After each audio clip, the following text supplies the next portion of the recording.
ഒരു ലേഖനം വന്നിരുന്നല്ലോ മുല്ലപ്പെരിയാറിനെ കുറിച്ച്. അത് വളരെ ചർച്ചാ വിഷയമായ ഒരു സംഭവം. എന്താണ് അതിനെക്കുറിച്ച് പറയാനുള്ളത്?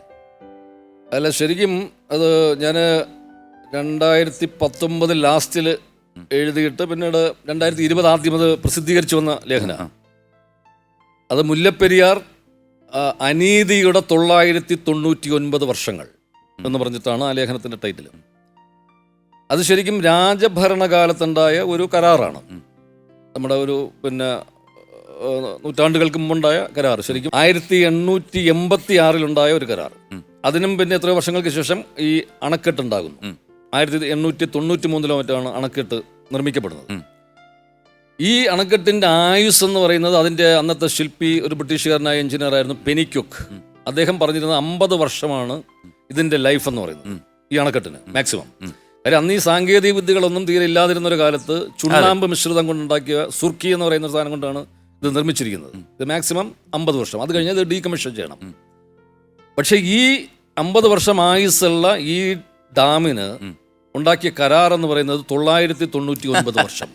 അതായത് നമ്മൾ ഈ 900 എന്നൊക്കെ പച്ച മലയാളത്തിൽ പറയുന്ന അതുപോലത്തെ ഒരു കരാറാണ് ഉണ്ടാക്കി വെച്ചിരിക്കുന്നത്.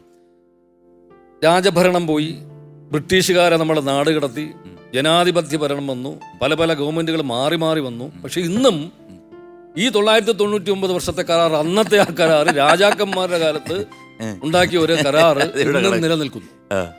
അതും ഇത്രയും വലിയ ഒരു ജല ബോംബ് എന്ന് തന്നെ പറയാവുന്നത്.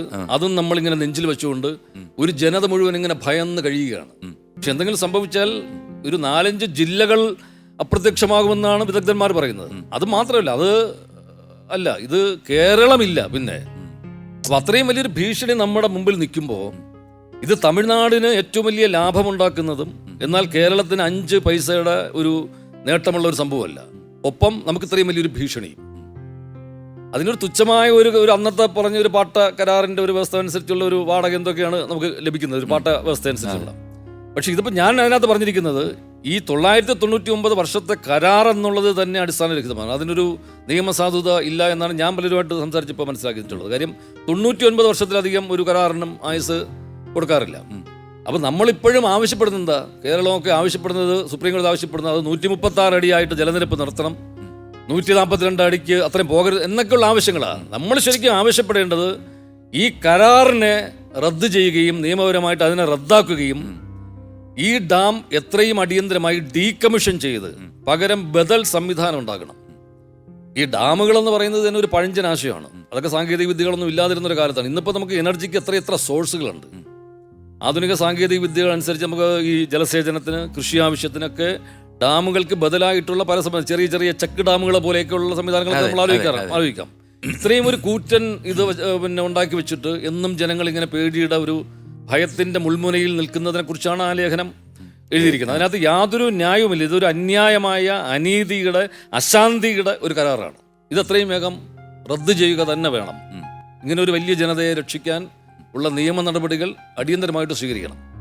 തമിഴ്നാടിൻ്റെ ന്യായമായ ആവശ്യങ്ങളെല്ലാം അംഗീകരിച്ചുകൊണ്ട് തന്നെയാണ്. അവർക്ക് നമുക്ക് ജലം കൊടുക്കണമെന്ന് പറയാൻ പറ്റില്ല. കാര്യം ഇതിലെ ജലം കൊണ്ടാണ് എത്രയോ ജില്ലകളിൽ അവരവിടെ കൃഷി ചെയ്യുന്നത്. അതിനെയൊക്കെ നമ്മൾ മാനിക്കുന്നു. അവർക്ക് വേണ്ട കാര്യങ്ങൾ നമ്മൾ ചെയ്യണം. എല്ലാ ന്യായമായ അവരുടെ ആവശ്യങ്ങളും നമ്മൾ അംഗീകരിച്ചുകൊണ്ട് തന്നെ ഈ ഡാം നിലനിർത്തിക്കൊണ്ട് നമുക്ക് എന്തായാലും മുന്നോട്ട് ഇനി അല്പം പോലും പോകാൻ പറ്റില്ല. ഇതൊന്നും നമുക്കൊരു ഭീഷണി തന്നെയാണ്. ഒരു കാര്യം കൂടി ഞാൻ അതിനകത്ത് പറഞ്ഞിട്ടുണ്ട്. അപ്പോൾ ഇത് ഇടയ്ക്കിടയ്ക്ക് തമിഴ്നാട് അതിനകത്ത് ചില പൊടിക്കൈയൊക്കെ നടത്തിയിട്ട് ഇതിനെ ബലപ്പെടുത്തി എന്നൊക്കെ പറയാറുണ്ട്. അപ്പോൾ ഞാൻ അതിനകത്ത് പറഞ്ഞിരിക്കുന്ന ഒരു പോയിന്റ്, ഇനിയിപ്പോൾ എത്ര ബലപ്പെടുത്തി എന്ന് പറഞ്ഞാലും ശരി തന്നെ 128 വർഷം പ്രായമുണ്ട് ഇപ്പോൾ ഈ അണക്കെട്ടിന്. 128 വയസ്സുള്ള ഒരു മുത്തശ്ശിക്ക് ഇനിയിപ്പോൾ എത്ര ചവനപ്രാശം കൊടുത്താലും എത്ര വൈറ്റമിൻസ് കൊടുത്താലും നമുക്കവരെ യൗവനയുക്തിയായി കാണാൻ പറ്റുമോ എന്ന് പറയുന്നത് അതൊരു അടിസ്ഥാനരഹിതമായ ഒരു വാദമാണ് ഇവർ ഉന്നയിച്ചുകൊണ്ടിരിക്കുന്നത്. അതിൽ യാതൊരു കാര്യമില്ല. നമ്മൾ ഇത്രേ ആവശ്യപ്പെടേണ്ടതുള്ളൂ. ഇത് അടിയന്തരമായിട്ട് ഈ പാട്ട കരാർ തന്നെ റദ്ദ് ചെയ്യുകയും ഡാം ഡീകമ്മീഷൻ ചെയ്യുകയും ചെയ്യണം. എന്തായാലും ഒരു കാര്യം ദൈവത്തിനോട് പ്രാർത്ഥിക്കുന്നു, അതെ, ഒന്നും സംഭവിക്കാതിരിക്കട്ടെ. അത് ഭാഗ്യമാണ്. ഇപ്പോൾ സംഭവിക്കാതിരിക്കുന്നത് ഒരു ഭാഗ്യം കൊണ്ട് മാത്രം, ദൈവത്തിന്റെ ഒരു കാരുണ്യം കൊണ്ട് മാത്രമാണ്.